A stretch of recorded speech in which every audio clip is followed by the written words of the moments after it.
Going to stay on that subject, in fact, for today's business news with Bryan Quinn. Top story, the possible halting, we still have to call it possible because we don't have evidence it's happening yet, of natural gas supplies to Poland and Bulgaria. It's been seen as a first real shot at European economies that really depend on Russian energy, isn't it? Absolutely, Stuart. Obviously, a bit of uncertainty, as we were saying this morning. Have they been halted? Have they not? Initially, reports that the gas was still flowing. Now it looks like it's been shut off. Well, ever since Western sanctions began to hobble the Russian economy, though, fears have mounted that Moscow would use its energy supplies as a weapon to retaliate.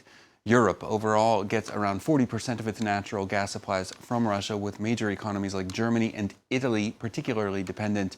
As the largest economy in what was known as the Eastern Bloc satellite nations of the former Soviet Union, Poland currently gets around 53% of its natural gas from Russia. Bulgaria, almost totally dependent on Russia for its natural gas supplies at more than 90%. On Tuesday night, Russian state energy giant Gazprom informed both countries that it would be halting deliveries.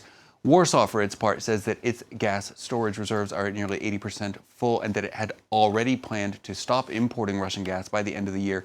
Poland has been working hard to diversify its energy sources in recent years. In October, the long-awaited Baltic pipe is expected to go online. That will connect Norway's vast natural gas supplies to both the Danish and Polish markets. Poland already has a liquefied natural gas terminal at Świnoujście here, and May is expected to bring the opening of a new pipeline for importing liquid natural gas from Lithuania. That's the GIPL there. Here's Polish Prime Minister Anna Moskwa on those strategies. From the first day of the war, we have been delivering the message that we're ready for full independence from Russia's fossil fuels. In recent years, our intensive, consistent actions and our investment policy, investments made into infrastructure, have produced diversification possibilities that allow us to feel on the safe side. The latest move from Moscow comes after Poland and Bulgaria, like nearly all of their European neighbors, refused to pay for Russian gas deliveries in rubles. In March, Russian President Vladimir Putin said that unfriendly countries would be required to open ruble-denominated accounts with Russian banks in order to buy gas.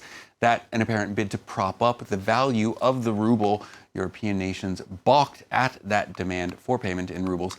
Moscow then found a workaround in which payments could be made in euros or dollars to the bank of Russian state gas giant Gazprom, which would then convert the currency into rubles. Both Warsaw and Bulgaria, though, have described even that new payment system as a breach of contract. The standoff has revealed a dangerous dependency on Russian gas throughout Europe, including its largest economy, Germany, which has been rushing to reduce that reliance. Here's German Economy Minister Robert Habeck. Germany's already reduced its energy dependency with regard to coal and will consecutively, aligning with the embargo that's been imposed throughout Europe, terminate its use altogether. In terms of gas, we're working under high pressure to overcome Germany's dependency, something that was a mistake in the past, by building up LNG capacities. Already now, the dependency on Russian imports has been reduced significantly. Early reports that a Russian cutoff of gas might be on the way was already having an effect on energy markets as of yesterday's close. European natural gas prices shooting up some 11% on commodities markets. The potential to hit Europe's energy security is also being seen on currencies markets, where the euro is at a 5-year low against the dollar, each euro worth around $1.06.2.